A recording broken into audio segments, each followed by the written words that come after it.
Hello everyone and welcome back to TowerGate. It is TowerGate day number 358, Friday, March the 2nd, 2018. Thank you so much for tuning in to Fun Friday. And what could be more fun than uncovering the deep state coup, identifying the criminals as we prepare to hang them. Alrighty, I just want to say something about yesterday's video. I had some great comments on the video, of course. It was a tough video to do because I generally don't enjoy talking about, Trump having a bad day or anything like that. But there was some really interesting comments, most specifically about the Trump and Sessions thing and what's going on with all that. And, it's really pretty cool. I mean, the comment section is pretty much divided. There's seems like some of the people think, yeah, Sessions is, he's a bad guy. He's horrible. He needs to go. He should have been fired and that type of thing. And I can understand that point of view. And then we have the other side of the coin, which is, well, Sessions is actually just playing the game, and you'll see when the time comes he's going to drop the hammer. And I can certainly understand that as well. I mean, they're both valid arguments to make because we really don't know. All we can do is make our best guess. But really good comments, and quite a few of the comments suggest that there may be a good cop, bad cop routine going on between Trump and Sessions, and that would make a lot of sense because we know that Sessions has come out 2 or 3 times and said, I'm not going to be, the president's attorney general who goes after the president's former political enemies from the previous election or whatever. I mean, that's not what the attorney general should do. I mean, that's not the right thing to do. The election's over or whatever in regards to whether or not there's crimes or this and that and the other thing that will be investigated. But as far as me going out and, or even looking like I'm going out and going after the president's, political enemies, we just can't have that. So it's very obvious that that Sessions wants to make absolutely sure that if in fact he does end up appointing prosecutors or what have you to go after the people who committed crimes, which would obviously be Clinton, people in the Obama administration. He wants to make positively sure that people can't come back after the fact and say, see, this is just Sessions. He's doing the president's bidding, going after the president's political enemies, using the office of the president. This is tyranny. This is, Stalin. This is Hitler. Because, that's exactly what they'll do. So, Sessions is very conscious of this fact. He's very conscious of this, and so is Trump. So those of you who say it could be a good cop, bad cop routine where Sessions and Trump pretend to be at each other's throats all the time, and Trump's constantly saying, why don't you do something? Why aren't you doing this? And that type of thing, that in the end game, when Sessions finally drops the hammer, you'll be able to go back months and months and months and see that Sessions was never on board, about going after Trump's political enemies or going after Hillary or going after Obama or going after people in his administration. Sessions would want it to look like he had no choice, that evidence was brought forward either through congressional investigations or by the IG or some other method, that evidence came to light that he simply cannot ignore as the Attorney General. These were crimes. It's not been he who's pointed this out. It's been the Congress, or it's been the IG, or it's been, a journalist breaking a news story or something like that. So Sessions needs cover. And I've mentioned this before, and I think that that's a valid argument that it could be a good cop, bad cop routine. And if it is, they're playing it to the hilt. And both should be given Academy Awards if that is what is going on. And we don't know right now, but like I said, I don't think we're far away from finding out, because we're really going to know the answer to this question once the IG comes out and does his report. And we know his report is going to say, is going to point out where there clearly were violations of the law, there were violations of policy and protocol with the FBI and the DOJ. There's no question about that. I mean, we already have the evidence of that. We already have the evidence. We have Strzok and Page texts. We have McCabe, the things that we've learned about McCabe. He may have changed 302s. He may have told other people to change 302s. He may have fabricated 302s, made up false 302s, and destroyed the real 302s. These things are all being investigated. But yeah, it's very possible that this is what we're looking at. And like I say, the Inspector General, he's not going to come out and say, well, I've done my 16-month investigation and everything's good. I didn't find any problems. That's not going to happen because we already know about too many things. He is at the very least going to have to describe in his report his findings on the various things that we already know about the exoneration of Hillary Clinton by Comey months before he even interviewed her or anyone else, and then lying about it when he was testifying to Congress. The fact that Hillary Clinton had at least 2,300 emails transferred to her private server that were born classified, not to mention the 22 SAP programs, which were discovered by the previous Inspector General before they forced him out. And so, yeah, I mean, the IG is definitely going to come out in his report, and he's going to show some clear violations. I don't think there's any question about that. And that's probably the cover that Sessions needs. And so, yes, it's very possible we could be looking at kind of a good cop, bad cop routine with Trump and Sessions playing off each other. And I think that's certainly possible.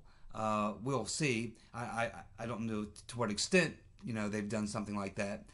That's pretty elaborate planning and things and such. I don't know if there's that kind of planning. I think some of what we're seeing is real. I think there is frustration on Trump's part and on Sessions' part. I think for the most part, Sessions just wants to make sure that he's not viewed as going after Trump's political enemies. I think he needs cover. That's my personal opinion. But it could be the good cop, bad cop routine. Could be anything. But we're going to know for sure here in the pretty near future because the IG is going to come out and point out whether there were violations. At that point, what does Sessions do? And if Sessions just tries to sweep under the carpet and doesn't do anything, obviously we'll know that Sessions is totally compromised. And those who felt that he was bad all along will be proven correct. But then again, he could come out and drop the hammer, appoint prosecutors and say, okay, these were crimes. Go ahead and convene the grand jury. But remember, we learned about 2 weeks ago that Sessions had put together a team of, we don't know how many, but it sounds like 2 to 3 dozen prosecutors, investigators, and other DOJ lawyers to work with Horowitz. And we also know that the National Director of Intelligence, Coates, has also provided a team of individuals to work with the AG's office and the Inspector General. So that tells us that there's something going on. And it sounds like, they could be right now convening grand juries and we just don't know about it. They could be interviewing witnesses and we just don't know about it. There could be things going on that we don't know about right now. So again, until we see the IG report, see what it says, and then see how Sessions responds, I don't know that anybody can conclusively know what's going to happen. But it's fun to speculate. And again, those great comments in the comments section, and all points valid. I can see both sides of it. I can see the good cop, bad cop routine. I can see, yes, Sessions is worthless. I can see Sessions is playing possum. I mean, any of these things are realistic possibilities. They're all possibilities. And all your comments and suggestions, whichever side you're on, they're all valid and well worth airing. So thank you so much for those contributions to the discussion. And we're all going to learn and find out exactly what's going on in the not too distant future. Got him. Police have arrested Daniel Frisiello for sending white powder to Trump Jr. Frisiello has donated to Democratic causes and expressed dislike of Trump on social media. Frisiello was arrested in Beverly, Massachusetts, which I believe is a suburb of Boston, on Thursday. Now, it appears that the substance that was in the envelope, and apparently there were 5 that were mailed out, and apparently the substance was cornstarch, but it really doesn't matter because it's the intent. When you do something like that, and it's the President of the United States family, you are going to get prosecuted to the fullest extent of the law. They're going to make an example of you, I can assure you that. So Mr. Frisiello, I don't know what the exact charges are or what the possible jail time is, but he's going to get the maximum. You can be assured of that. So there we go. I told you they'd find this guy. When you do something like that, they will cover the entire planet trying to find out who would be responsible for something like that, because they don't want to have a copycat or anything like that. So anyway, they do have the man who, and oh, by the way, and the way that they actually got him, he was bragging about it on Facebook. So once again, not only is he a criminal, he's a stupid criminal. You know, to do something like that, knowing that the Secret Service is searching high and low, doing a very thorough investigation to find out. Well, they found out within 2 hours where it was mailed from. They knew it was mailed from Boston because they got the postmark stamp on it or what have you. So, I mean, they can narrow it down pretty quickly. And then at that point, it's just a matter of getting into their database and looking into other things, going out and interviewing people. Eventually, they'll find you. So, they did find him. Didn't take them long. What, 2 weeks? Daniel Frisiello is the man who sent the cornstarch in 5 different envelopes to Trump family members. And he, of course, was arrested in Massachusetts on Thursday. I'm sure he'll be meeting before the judge probably Friday morning or Monday morning, and they'll charge him, and we'll find out what the charges are and what the potential prison term will be that he's going to be looking at. And fine. Big time fines as well. Devin Nunes has fired off a letter to Attorney General Sessions stating that the FBI clearly violated its internal rules and procedures. Nunes' letter lays out the case for conspiracy, obstruction of justice, and contempt of court. The letter is public. You can look at it on his site, on the Congress, the House Intelligence Committee site. You can probably just Google Devin Nunes' letter to Sessions, and you can read it for yourself. I think Conservative Treehouse has it. That's where I saw it, I think, on Conservative Treehouse. So yeah, Nunes is applying the pressure, and he's saying, look, we know there were crimes committed. Here's the evidence, and here's the crimes. What are you going to do about it? So a lot of pressure on Jeff Sessions, man. He's getting it from the president. He's getting it from Nunes and Grassley. He's getting it from millions of Trump supporters. He knows, believe me, he's feeling the pressure. And he's probably as eager for that IG report as anybody. And Devin Nunes, man, he's, for him and Grassley, especially Grassley, this thing's definitely personal. It is definitely personal. It's gone beyond just Trump. It is personal. And that's good.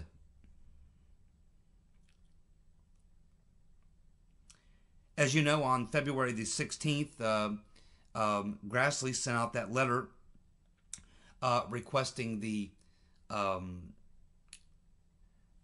transcripts from the FISA court that was used to get the FISA warrants and all that, and there's been some back and forth, but it appears also that that information went to the DOJ, the Department of Justice, and the FBI, and this information that they wanted from the FBI, they finally got the response today, and here's the response they got.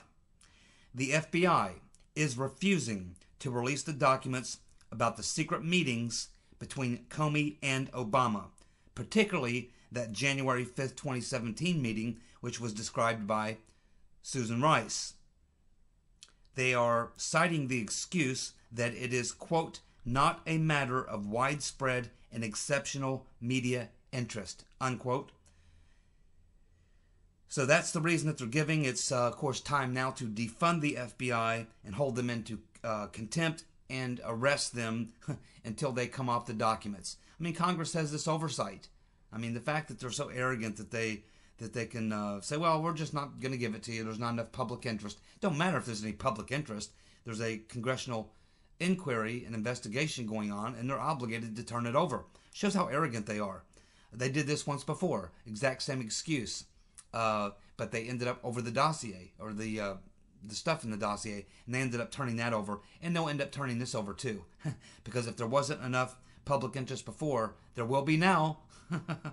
But yeah, Grassley and Nunes were trying to get, of course, they're still trying to get the actual FISA transcripts, that the arguments, I mean, the transcripts of the arguments that were made to get the FISA warrants. They want that. That's still being battled over. But they also wanted to get any documents of any meetings between Comey and Obama, because Comey said that they only met, what, twice? Once in 2016 and once in 2017.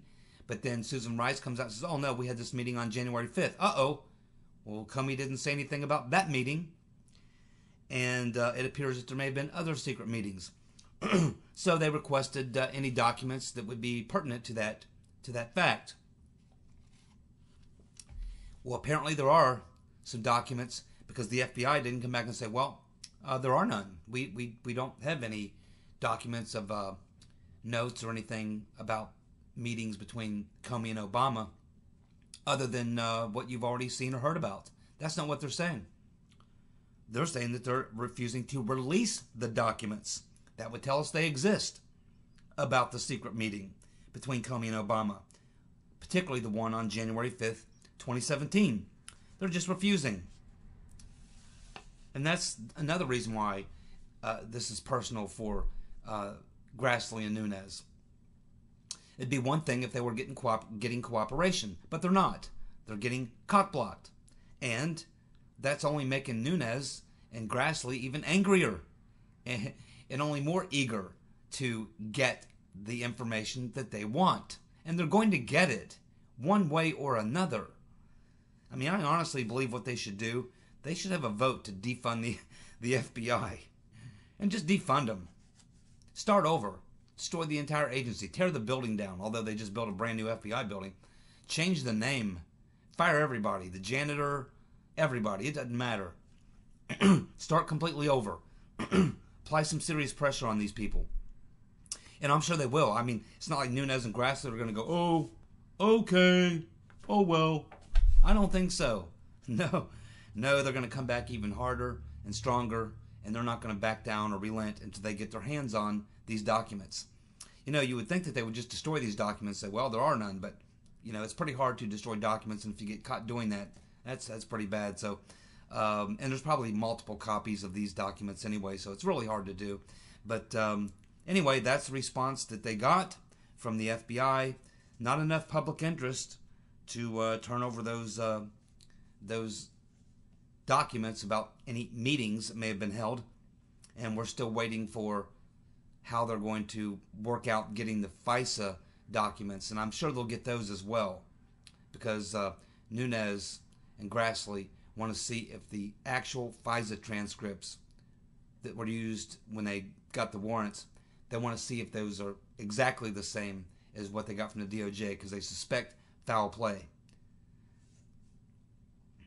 A Broward County deputy is demanding transparency from Sheriff Israel, and he says, like many of us are saying, it was a stand down. It's obvious.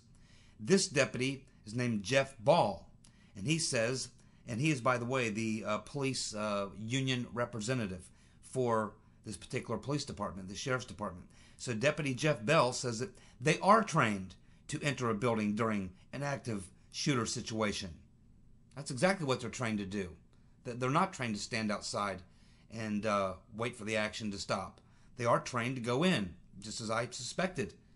About every other police department or policeman that you hear talk says no, they're actually trained to go in and, you know, address the situation. They're not trained to stand outside or stand away from the situation and just let it go down. That's not right. So there's a lot more to be learned. Now today, I believe it was the governor of Florida, issued subpoenas for a lot of documents from the sheriff. So they're going to get to the bottom of it. Ultimately, he's a SJW, so I suspect that they're going to find exactly what many of us know, which is that it was a stand down. They were following policy. And once that is determined that they were following policy, then the sheriff is done, because it's the sheriff that's ultimately responsible for whatever policy is in place.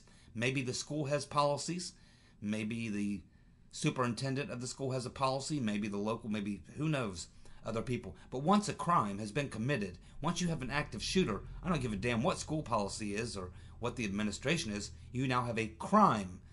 And the crime and the response to it by law enforcement supersedes anything from a school board or anything like that. Unless you're an SJW sheriff and that's the way you view things. And that, I think, is the case. This is why that it's just a matter of time for Sheriff Israel. I'm surprised he's lasted as long as he has, but I don't think he'll last much longer. And as soon as they get the actual evidence to prove what everybody knows, which is it was a stand down, the only question is, what form did that stand down take? Was it an actual order over the radio? Don't go in? We've already heard that it was, oh, if you don't have body cameras, you can't go in. Well, that's crazy. I mean, I hope that's not it. That's so embarrassing. That's beyond embarrassing. Hopefully that's not it. I think we're going to find it was an actual policy. That they were probably told, well, in this situation, don't do anything, wait for the SWAT team or whatever. But that's just insane. I mean, the whole thing's over in 5 minutes. You don't have time. When you get there, you respond. So this is not going to end well for Sheriff Israel, and it shouldn't. And I think, again, just as this, keep in mind, this is a deputy sheriff from Broward County. This is not from another county. We've already heard from Cold Springs, where they say, yeah, we got on scene, and these guys are standing here watching. And they all went in, including one of those guys was actually in plain clothes. He wasn't actually on duty. He was off duty. But he had 2 kids in that school. He was off duty, and he got there, and, even though he was in plain clothes, he whipped out his badge, had his gun and stuff, and said, hey, I'm going in. You guys can stand out here all you want. I got 2 kids in that school. So, there you go.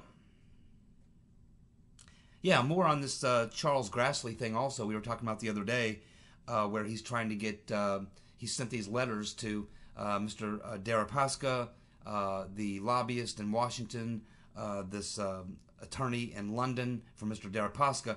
And the reason why Grassley is sniffing around here is because, of course, he's learned that, of course, we know that Christopher Steele had contacted this Washington lobbyist and said, hey, I know that you do work for Mr. Deripaska, and I know that you got connections to Mark Warner. So it appears that Christopher Steele was trying to do something, trying to either get some information or get or provide some information. He was trying to have some sort of a contact or hookup or something with Mr. Deripaska and Mark Warner. Now, maybe they wanted to have lunch or something. I don't know. But there was something going on there. And so Grassley has a lot of questions as far as whether or not Christopher Steele has ever worked for Mr. Deripaska or ever worked for this attorney, trying to find out what the relationship is. But another thing Grassley is looking at is that we also learned that Mr. Deripaska had a relationship with Manafort, a legal relationship. Manafort did work for Deripaska. Deripaska thought that Manafort, overbilled him or, had an issue with how he was billed or something, and he sued Manafort for $19 million.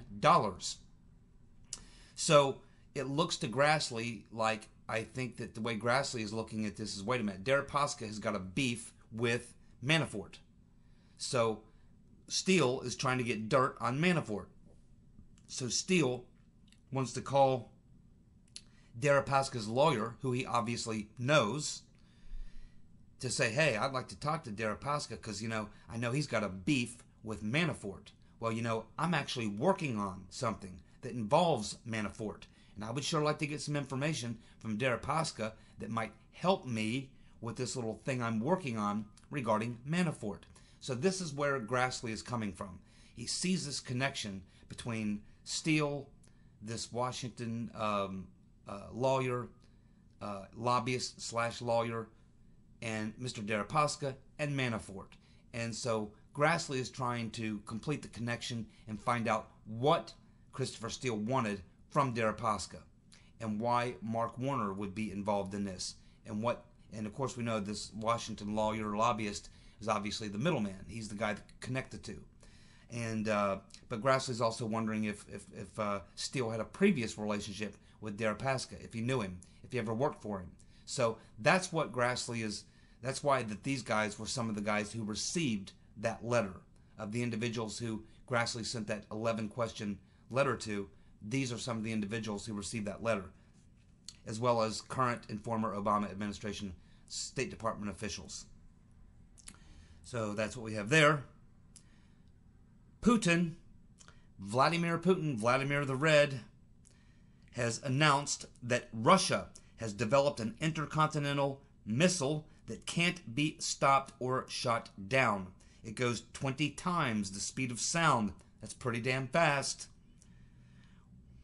Where did they get this technology? Want to take a guess? The Rotten Reverend, Crooked Hillary. If you remember, Crooked Hillary initiated this Russian reset. As part of the Russian reset, she set up a problem, not a problem, well, it was a problem, but she actually set up a program where there would be this introducing or sharing of technology with the Russians. That was part of her reset, to share technology with the Russians. And apparently it was that technology sharing with the Russians that gave them the technology to develop this type of a missile. Now it appears that 17 out of the 28 Russian companies that took part in the program donated to the Clinton Foundation, selling high-level technology to the Russians in exchange for Clinton Foundation donations. That sounds like pay for play to me, but what do I know? Maybe Uncle Bob can look into that. The main Russian company that was given U.S. technology in this deal from the Rotten Reverend was Skolkovo, and they are deeply involved in defense-related activities in Russia. Thank you very much, Reverend Clinton. You give away 20% of our uranium for a donation to the Clinton Foundation of $145 million, and Bill pockets $500,000, and then you turn over high-level missile technology, apparently, to the Russians. No telling how many millions of dollars of donations from these 17 out of the 28 companies involved, how much that totaled, but I'm sure that they'll be looking into that. Dreamers marched 250 miles to be part of a big rally that came from 6 states. They've been marching for weeks. 250 miles, that's a lot of marching. I was in the Army, I did a lot of marching. 250 miles, that's gotta hurt.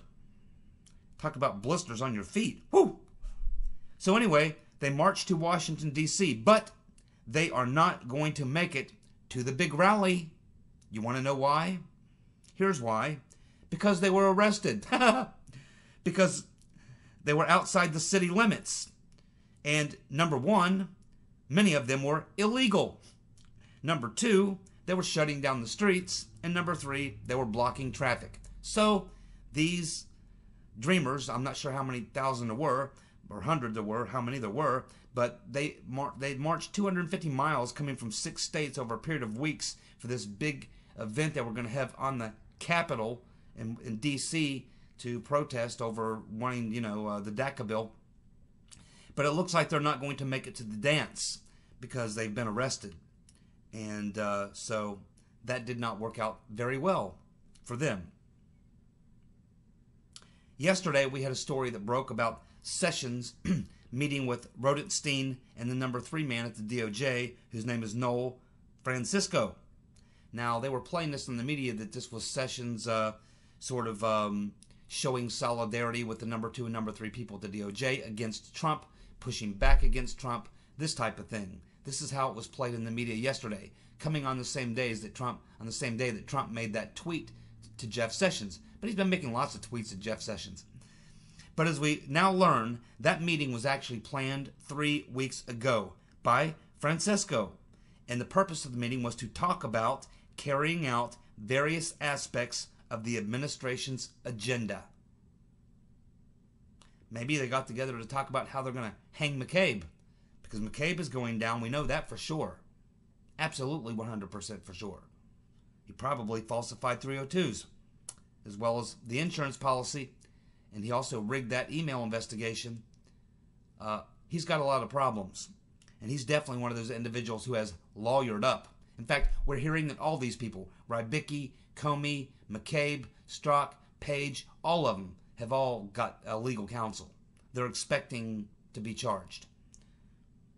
Cheryl Atkinson says that the Obama Department of Justice secretly switched her hard drive.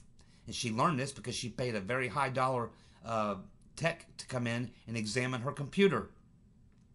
And they found a lot of things on that computer from the government. So apparently what happened was the Department of Justice, the FBI, when they were investigating Atkinson, they took her server. And so when she was able to get her server back and her technician investigated, he found that that wasn't her hard drive, wasn't the one that left her house. When her server came back into her house, it came back with a different hard drive. That's a crime. And so she is suing the DOJ for $35 million.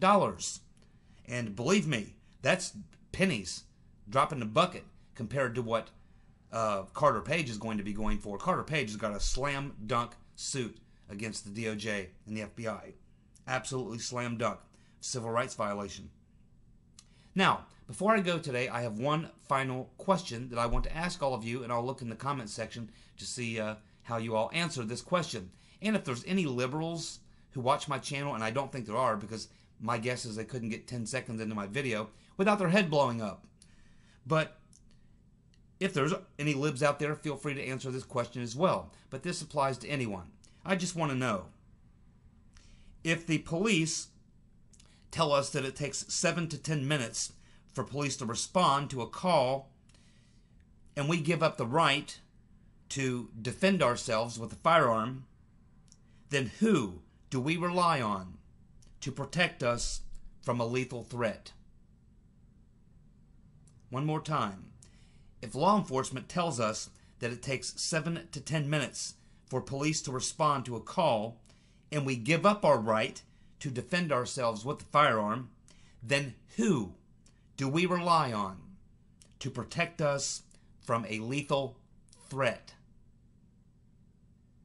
I'll look forward to your answers in the comments section. Thank you so much for tuning in. I'll see you on the weekend edition on Saturday. You guys have a good night. Be safe. Bye.